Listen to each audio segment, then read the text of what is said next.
Okay, so Mark chapter 8, verse 32. And he spake that saying openly, and Peter took him and began to rebuke him. Right?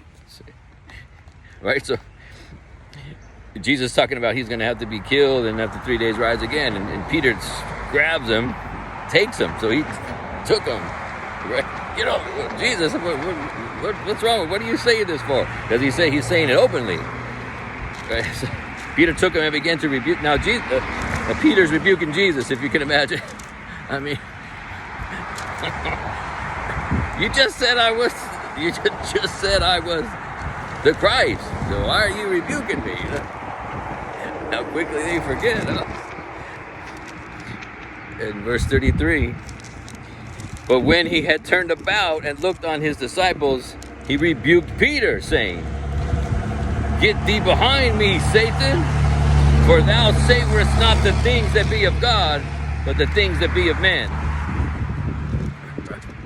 So he turned about, he's like, get off of me, Peter. What's wrong with you? And he started rebuking Peter.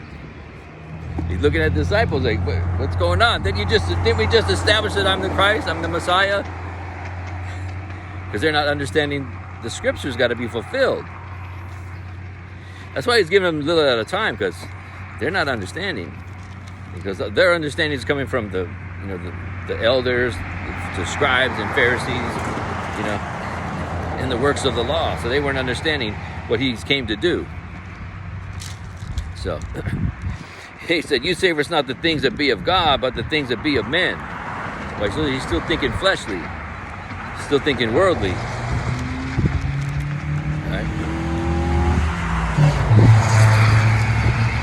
And so verse 34, and when he had called the people unto him with his disciples also, he said unto them, Whosoever will come after me, let him deny himself and take up his cross and follow me.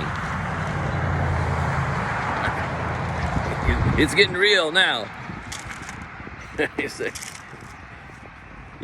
Peter doesn't understand what he's doing. Like, no, this has to happen. He has to fulfill scripture.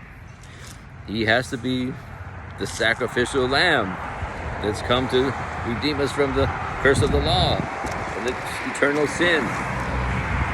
Right?